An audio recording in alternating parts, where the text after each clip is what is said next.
லூக்கா எழுதிய நற்செய்தி அதிகாரம் 21 இறை வார்த்தைகள் 5 முதல் 19 முடிய. அக்காலத்தில் கோவிலை பற்றி சிலர் பேசிக்கொண்டிருந்தனர். கவின்மிகு கற்களாலும் நேர்ச்சை பொருட்களாலும் கோவில் அழகுபடுத்தப்பட்டிருக்கின்றது என்று சிலர் பேசிக்கொண்டிருந்தனர். இயேசு, இவற்றையெல்லாம் பார்க்கிறீர்கள் அல்லவா? ஒரு காலம் வரும், அப்பொழுது கற்கள் ஒன்றின் மேல் ஒன்று இராதபடி இவையெல்லாம் இடிக்கப்படும் என்றார். அவர்கள் இயேசுவிடம், போதகரே, நீர் கூறியவை எப்பொழுது நிகழும்? இவை நிகழும் பொழுது காலத்திற்கான அறிகுறி என்ன என்று கேட்டார்கள். அதற்கு அவர், நீங்கள் ஏமாறாதவாறு பார்த்து கொள்ளுங்கள். ஏனெனில் பலர் என் பெயரை வைத்து கொண்டு வந்து நானே அவர் என்றும் காலம் நெருங்கி வந்துவிட்டது என்றும் கூறுவார்கள். அவர்கள் பின்னே போகாதீர்கள். ஆனால் போர் முழக்கங்களையும் குழப்பங்களையும் பற்றி கேள்விப்படும் பொழுது திகிலுறாதீர்கள். ஏனெனில் இவை முதலில் நிகழதான் வேண்டும், ஆனால் உடனே முடிவு வராது என்றார். மேலும் அவர் அவர்களிடம் தொடர்ந்து கூறியது, நாட்டை எதிர்த்து நாடும், அரசை எதிர்த்து அரசும் எழும். பெரிய நிலநடுக்கங்களும் பல இடங்களில் பஞ்சமும் கொள்ளை நோயும் ஏற்படும். அச்சுறுத்தக்கூடிய பெரிய அடையாளங்களும் வானில் தோன்றும். இவை அனைத்தும் நடந்தேறும் முன் அவர்கள் உங்களை பிடித்து துன்புறுத்துவார்கள். தொழுகை கூடங்களுக்கு கொண்டு போக செல்வார்கள், சிறையில் அடைப்பார்கள். என் பெயரின் பொருட்டு அரசரிடமும் ஆளுநரிடமும் இழுத்து செல்வார்கள். எனக்கு சான்று பகர இவை உங்களுக்கு வாய்ப்பளிக்கும். அப்பொழுது என்ன பதில் அளிப்பது என முன்னதாகவே நீங்கள் கவலைப்பட வேண்டாம். இதை உங்கள் மனதில் வைத்து கொள்ளுங்கள். ஏனெனில் நானே உங்களுக்கு நாவன்மையும் ஞானத்தையும் கொடுப்பேன். உங்கள் எதிரில் எவராலும் உங்களை எதிர்த்து நிற்கவும் எதிர்த்து பேசவும் முடியாது. ஆனால் உங்கள் பெற்றோரும் சகோதர சகோதரிகளும் உறவினர்களும் நண்பர்களும் உங்களை காட்டிக் கொடுப்பார்கள். உங்களுள் சிலரை கொல்வார்கள். என் பெயரின் பொருட்டு எல்லோரும் உங்களை வெறுப்பார்கள். இருப்பினும் உங்கள் தலைமுடி ஒன்று கூட விழவே விழாது. நீங்கள் மன உறுதியோடு இருந்து உங்கள் வாழ்வை காத்து கொள்ளுங்கள் என்றார். இது கிறிஸ்து வழங்கும் நற்செய்தி.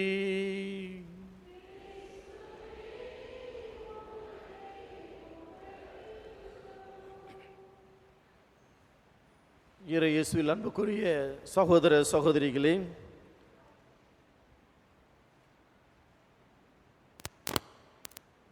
ஆண்டவருடைய இரண்டாவது வருகைக்காக நம்மை தயாரிப்பதற்காக நமக்கு அழைப்பு கொடுத்திருக்கிறது.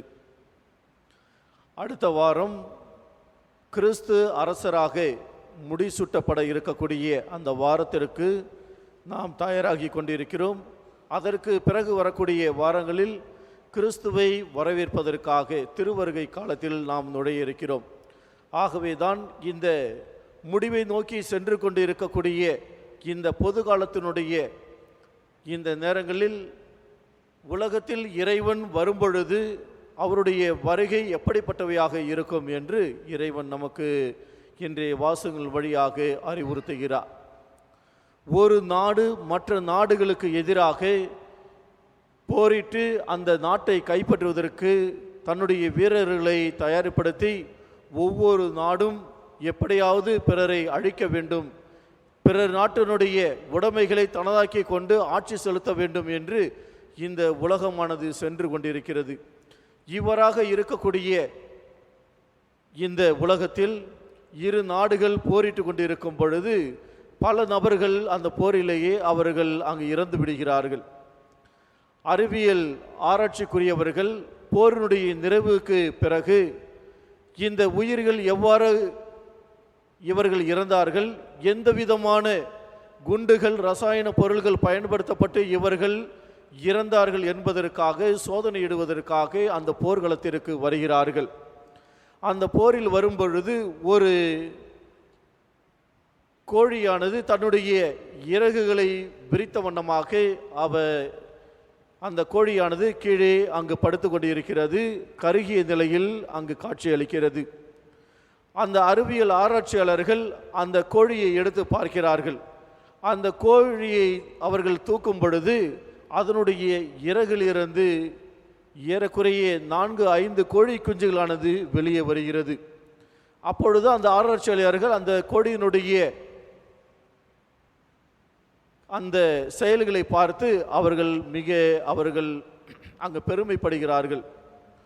கோழி தன்னுடைய குஞ்சைகளை ஈண்டெடுப்பதற்கு முன்பாக ஈண்டெடுப்பதற்கு பின்பும் கடுமையாக அந்த கோழியானது உழைக்கிறது. உழைத்தும் அந்த இறுதி காலத்தில் தன்னுடைய உயிரை தியாகம் செய்து தன்னுடைய அந்த இறகுக்குள்ளாக அந்த கோழி குஞ்சைகளை அவை பாதுகாத்து தன்னுடைய உயிரை தியாகம் செய்து அந்த கோழி குஞ்சைகளை மீட்டெடுக்கிறது. இந்த செயல்களை குறித்து அவர்கள் மிக்க மகிழ்ச்சி அடைகிறார்கள். இவ்வாறாக தான் இன்று 2ஆம் வாசகம் நமக்கு அழைப்பு கொடுக்கிறது. இந்த உலகத்தில் வாழும் பொழுது நாம் கடுமையாக உழைக்க வேண்டும். அவ்வாறு உழைக்காமல் நாம் பிறருடைய பேச்சிற்கு நாம் செவிமடுத்து பிறருடைய வாழ்க்கையினுடைய முன்னேற்றத்திற்கு தடைக்கல்லாக இருக்கக்கூடாது. நாம் கடுமையாக உழைத்து நம்முடைய குடும்பத்திற்காகவும் நமக்காகவும் உழைத்து முன்னேற வேண்டும் என்று நமக்கு அழைப்பு கொடுக்கிறது. ஆகவேதான் இங்கு சொல்லப்படுகிறது, உழைக்க மனமில்லாதவன் உண்ணலாகாது என்று நமக்கு அறிவுறுத்துகிறது. அடுத்ததாக, ஒரு நாத்திகன் தன்னுடைய மனமாற்றத்திற்கு பிறகு கடவுளை எப்படியாவது நான் காண வேண்டும், கடவுளை நான் எப்படியாவது நான் கண்டடைய வேண்டும் என்று அவன் அந்த காட்டிற்குள்ளாக செல்கிறான். அந்த காட்டிற்கு செல்லும் பொழுது புத்தர் அந்த மரத்தடியினுடைய அடியில் உட்கார்ந்து தவம் இருந்து கொண்டிருக்கிறார். அவருடைய சீடர்களை அங்கு அவருக்கு பாதுகாப்பாக அல்லது அவரோடு இணைந்து அவர்களும் தியானம் மேற்கொள்வதற்காக அவர்களை தயாரிப்படுத்துவதற்காக அங்கு நிறுத்துகிறார். இவ்வாறாக புத்தர் தன்னுடைய ஞானத்தின் வழியாக இறைவனோடு அவர் பேசுவதற்காக தியானம் செய்து கொண்டிருக்கும் பொழுது அந்த வழியாக சென்று கொண்டிருக்கக்கூடிய ஒரு வழிபோக்கனவன் புத்தரிடம் சொல்கிறான், நீர் ஏன் நான் ஒவ்வொரு முறையும் இந்த வழியாக செல்லும் பொழுது நீர் கண்களை மூடி நீர் என்ன செய்து கொண்டிருக்கிறாய், நீர் எப்பொழுது பார்த்தாலும் உறங்கிக் கொண்டே இருக்கிறாயே என்று அவன் புத்தரிடம் சென்று அவன் முறையிடுகிறான். தன்னுடைய வாய்க்கு வந்த பிரகாரம் அவன் புத்தரை ஏளனமாக பேசுகிறான். அவருக்கு பாதுகாப்பாக இருக்கக்கூடியவர்கள் அந்த நபரின் மீது கடிந்து கொள்கிறார்கள், அவரை திட்டுகிறார்கள், அவரை அங்கிருந்து அப்புறப்படுத்துகிறார்கள். புத்தர் தன்னுடைய தியானத்தை முடித்துவிட்டு அவரோடு செல்லும் பொழுது அவருடைய உதவியாளர்கள் அவரிடம் இந்த நிகழ்வுகளை அவர்களோடு அங்கு பகிர்ந்து கொள்கிறார்கள். அப்பொழுது புத்தர் இந்த செயல்களை குறித்து தன்னுடைய சீடர்களிடம் அவர் சற்று கடுமையாக அவர் பேசுகிறார். அவர் எப்படிப்பட்ட வார்த்தைகளை உங்களிடம் சொல்லியிருந்தாலும் நீங்கள் அவரை மன்னிக்க வேண்டியதுதானே. ஏனென்றால் ஒருவர் எனக்கு ஒரு பொருட்களை கொடுக்கும் பொழுது அந்த பொருட்களை நான் பெற்றுக்கொள்ள தயாராக இருக்கும் பொழுது அந்த பொருட்களை நான் பெற்றுக்கொண்டால்தான் அந்த பொருட்களானது எனக்கு உரிமையாக எனக்கு உரிய அந்த பொருளாக மாறும்.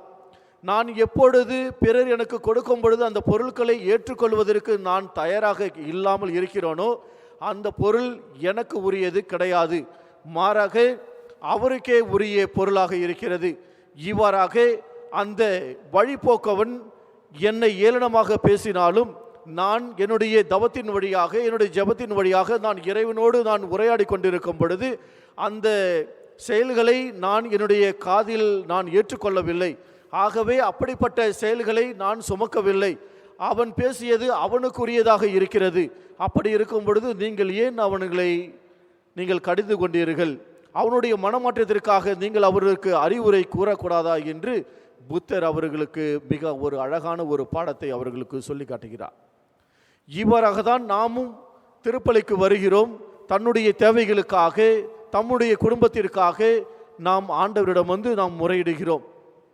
ஆண்டவரே, நான் வாழ்வு பெற வேண்டும், என்னுடைய குடும்பங்களில் அமைதி பெற வேண்டும் என்று நாம் வருகிறோம். பலவிதமான குழப்பங்கள் மத்தியிலும் நாம் இறைவனிடம் அமைதி கேட்டு வருகிறோம். இன்றைய நற்செய்தி நமக்கு கூறுவதைப் போல இந்த இறைவனுடைய இரண்டாவது வருகையின் பொழுது நாடை எதிர்த்து போரிடும், மக்களை எதிர்த்து போரிடுவார்கள். இந்த உலகத்தில் பலவிதமான இயற்கை சீற்றங்கள் ஏற்படும். இவைதான் இறைவனுடைய வருகைக்குரிய காலம் என்று நமக்கு வாசகங்கள் வழியாக நமக்கு அறிவுறுத்தப்படுகிறது. கடந்த வாரம் வாட்ஸ்அப்பில் எனக்கு ஒரு செய்தி வந்திருந்தது. இயேசுநாதருடைய அடக்கம் செய்யப்பட்ட அந்த கல்லறையை முதல் முறையாக அங்கு அந்த கல்லறையை திறக்கிறார்கள். அப்பொழுது வானத்தில் வட்டமிடப்பட்ட ஒரு நிகழ்ச்சியானது அங்கு இருக்கிறது. ஆண்டவருக்கு முடிசூட்டப்பட்ட அந்த கிரீடம் போன்று ஒரு வட்டமானது வானத்தில் இருக்கிறது. அவை சுழலுவதைப் போல அந்த வீடியோ காட்சியானது அங்கு காட்சி அளிக்கப்பட்டது. இவ்வாறாக தான் இறைவன் இந்த உலகத்திற்கு வரும் பொழுது பலவிதமான மாற்றங்கள் ஏற்படும், இயற்கை சீற்றங்கள் ஏற்படும். இவையெல்லாம் இறைவன் இந்த உலகத்திற்கு வர இருக்கின்றார் என்கின்ற அறிகுறியை காட்டும். ஆனால் என்னுடைய வாழ்க்கையில் பார்க்கும் பொழுது இறைவன் ஒவ்வொரு நாளும் நம்முடைய வாழ்க்கையில் அவர் வந்து கொண்டிருக்கிறார். கடந்த மே மாதம் ஹோலிலேண்ட் போயிருந்தேன். அங்கு பார்க்கும்போது யூதர்கள் ஆண்டவருடைய வருகைக்காக செவுத்தில் மோதி கொண்டிருக்கிறார்கள். அவர்கள் இயேசு இறந்து அவர் உயிர்த்தெழுந்ததை அந்த யூதர்கள் இன்றைய நாட்கள் வரை அவர்கள் நம்பவில்லை. இறைவன் வருவார் என்று அவருடைய வருகைக்காக காத்து கொண்டிருக்கிறார்கள். இந்த நிகழ்ச்சியோடு நாம் இன்றைய வாசகங்களை ஒப்பிட்டு பார்க்கும் பொழுது இறைவன் ஒவ்வொரு நாளும் நம்முடைய வாழ்க்கையில் வந்து கொண்டிருக்கிறார். ஏதோ ஒரு சந்தர்ப்ப சூழ்நிலையின் வழியாக, ஏதோ ஒரு நபரின் வழியாக நம்முடைய வாழ்க்கையில் இறைவன் வந்து கொண்டிருக்கிறார். இதுதான் நம்முடைய நம்பிக்கையும் நம்முடைய விசுவாசம். குறிப்பாக நேற்றைய நாட்களில் ஒரு திருமணத்தை முன்னின்று நடத்துவதற்காக அழைப்பு கொடுத்திருந்தார்கள். ஆகவே அந்த திருமண திருப்பலிக்காக வந்திருந்தேன். நேற்று முந்தின தினமும் அதற்கு முந்தின தினமும் மிக கடுமையாக மழை பெய்து கொண்டிருக்கிறது. என்ன செய்வது என்றே தெரியாது. இவ்வாறாக இந்த திருமணத்தின் பொழுது இந்த மழை பெய்து கொண்டிருந்தால் இந்த காரியங்கள் எப்படி நடக்கும் என்று அவர்கள் வேதனைப்படுகிறார்கள். நானும் அவர்களோடு இணைந்து வேதனைப்பட்டது உண்டு. கடல் கடந்து இங்கு வருகிறேன் திருமணத்தை இங்கு நிறைவேற்றுவதற்காக. இப்படி ஒரு சூழ்நிலை இருக்கும் பொழுது எப்படி என்ன செய்வது என்று நாங்கள் நினைத்து கொண்டிருந்தோம். அப்பொழுது திருப்பலிக்கும் பொழுது எந்த விதமான இடையூறுகளும் கிடையாது. மாலையில் சற்று ஓய்வு எடுத்துவிட்டு ரிசப்ஷனுக்கு செல்லும் பொழுது தூறலானது தூறுகிறது. அப்பொழுது நம்பிக்கையோடும் விசுவாசத்தோடும் ஆண்டவரோடு நான் பேசுகிறேன், உறவாடுகிறேன். ஆண்டவருடைய உம்முடைய ஊழியக்காரர் நான் பேசுகிறேன். நீர் என்னுடைய குரலுக்கு செவிசாய்க்கக்கூடிய கடவுளாக இருந்தால் நான் வேண்டக்கூடியதற்கு நீ பதிலை கொடும் என்று கேட்கிறேன். இரவு 12 மணி வரை எந்த விதமான மழையும் வரக்கூடாது, எந்த விதமான இடையூறும் இல்லாமல் இந்த நிகழ்ச்சிகளை நீர் எங்களுக்கு செய்து கொடும் என்று நான் அந்த வாகனத்தில் செல்லும் பொழுது வேண்டிக் கொண்டு செல்கிறேன். அவ்வாறாக எந்த விதமான இடையூறும் இல்லாமல் கடந்த 2 நாட்களாக மழை பெய்து கொண்டிருந்தது. மாலை வேளையில் எந்த விதமான மழையும் இல்லாமல் நிகழ்வுகளானது மிக சிறப்பாக நடந்து முடிந்தது. அப்பொழுதுதான் தனிமையில் உட்கார்ந்து நான் சிந்தித்து கொண்டிருந்தேன். எதை கேட்டாலும் கடவுள் கொடுக்கிறாரே, நான் என்ன கேட்டாலும் கொடுக்கிறாரே, என்ன நினைக்கிறேனோ எதற்காக கடவுள்கிட்ட பேசுகிறேனோ ஆண்டவர் உடனே கொடுக்கிறாரே, ஏன் அவர் அந்த அளவிற்கு என் மீது அன்பு செய்கிறார் என்று நான் சிந்தித்து பார்த்து கொண்டிருந்தேன். அப்பொழுதுதான் உணர்ந்தேன், என்னுடைய அழைத்தலை பொறுத்தவரை நானாக கடவுளை தேர்ந்தெடுக்கவில்லை, மாறாக என்னுடைய தனிப்பட்ட இறை அழைத்தலை பொறுத்தவரையில் இறைவன் தான் என்னை தேர்ந்தெடுத்தார். நான் இராணுவத்திற்கு செல்ல வேண்டும், நாட்டிற்காக போராட வேண்டும் என்ற ஒரு மனநிலையில் படித்து கொண்டிருக்கும் பொழுதுதான் என்னை அழைக்கிறார்கள். ஃபாதருக்கு படிக்க போறியான்னு சொல்லும் பொழுது நானும் உடனே ஒன்றுமே தெரியாமல் நான் போய் சேர்ந்துகிறேன். அப்பொழுது ஆண்டவருடைய பணிக்காக நான் செல்லும் பொழுது ஆண்டவர் என்னை அழைக்கிறார் என்பதை உணர்ந்தேன். பலவிதமான நேரங்களில் எனக்கு இந்த இப்படிப்பட்ட வாழ்க்கை எனக்கு ஒத்து வராது, ஆண்டவரே என்னை விட்டுவிடு என்று நான் ஓடி விடுகிறேன் என்று மன்றாடிய நாட்களெல்லாம் உண்டு. ஆனாலும் இறைவன் என்னோடு பேசியது ஒரே ஒரு வார்த்தை தான், நீர் கேட்பதெல்லாம் நான் உனக்கு கொடுக்கிறேன். அப்படி இருக்கும் பொழுது என்னை விட்டு நீர் செல்வதனுடைய காரணம் என்ன அப்படின்னு கேட்கும் பொழுது எனக்கு பதில் சொல்ல முடியல. அப்போ கடவுள் என்னை அழைக்கும் பொழுது, என்னுடைய குரலுக்கு செவிசாய்க்கக்கூடிய கடவுளாக இருக்கும் பொழுது என்னுடைய தேவைகள் அனைத்தையும் பூர்த்தி செய்கிறார். ஆகவே தான் என்னுடைய வாழ்க்கையானது கடவுளுக்கு முழுமையாக அர்ப்பணிக்கப்பட்டு இறுதி வரை நான் நிலைத்து இருக்க வேண்டும் என்று ஒரு முடிவோடு இருக்கக்கூடிய மனநிலையை இறைவன் உண்டாக்குகிறார். இவ்வாறாக தான் நம்முடைய ஒவ்வொரு மனிதனுடைய வாழ்க்கையிலும் பலவித துன்பங்கள், துயரங்கள், வேதனைகளோடு நாம் இந்த இறுதி காலத்தினுடைய தேவைகளுக்காக, ஆண்டவருடைய எதிர்பார்ப்புகளுக்காக நாம் இங்கு வந்திருந்தாலும் இறைவன் மீது நம்பிக்கையும் விசுவாசமும் கொள்ளும் பொழுது இன்றைய முதல் வாசகத்தில் வாசிக்கப்பட்டதை போல, என் பெயருக்கு அஞ்சி நடக்கின்ற உங்கள் மேல் நீதியின் கதிரன் எழுவான், அவனுடைய இறக்கைகளில் நலம் தரும் மருந்து இருக்கும் என்று நமக்கு முதல் வாசகமானது அழைப்பு கொடுக்கிறது.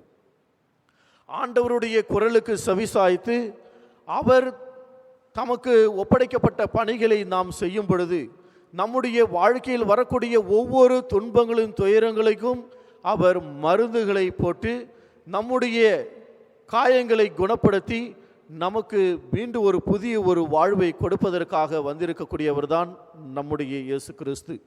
ஆகவே இறைவனுடைய அழைப்பை ஏற்று அவருடைய வருகைக்காக காத்து கொண்டு இருக்கக்கூடிய நாம் அனைவரும் எந்த மனநிலையோடு, எந்த எதிர்பார்ப்புகளோடு நாம் காத்து கொண்டு இருக்கிறோம் என்பதற்காக தான் இன்று நமக்கு அழைப்பு கொடுக்கிறது. ஆகவே ஆண்டவருடைய வருகைக்காக நம்முடைய உள்ளங்களையும் நம்முடைய இல்லங்களையும் ஜெபத்தின் வழியாக நாம் எதிர்பார்த்து காத்து கொண்டிருப்போம். நம்முடைய தேவைகள் அனைத்தையும் ஆண்டவர் பூர்த்தி செய்வாராக. நம்முடைய வாழ்க்கையில் வரக்கூடிய ஒவ்வொரு துன்பங்கள் துயரங்களிலும் இறைவன் நம்மோடு இருக்கின்றார் என்ற நம்பிக்கையோடு நாம் இறைவனை எதிர்நோக்கி இருப்போம். நமக்கு எதிராக எவர்களெல்லாம் செயல்பட்டாலும் அவர்களை மன்னித்து அவர்களை ஏற்றுக்கொண்டிருக்கூடிய மனப்பக்குவத்தை தாரும் ஆண்டவரே என்று நாம் கேட்போம். யானையை போன்று நம்முடைய உடலையும் உள்ளத்தையும் நாம் உறுதியாக வைத்து கொள்ளுவோம். எறும்பை போன்று நாம் சுறுசுறுப்பாக கடினமாக உழைப்போம். இறைவன் நம் ஒவ்வொருவருக்கும் நிறைவான ஆசிரியை வழங்குவாராக. ஆமேன்.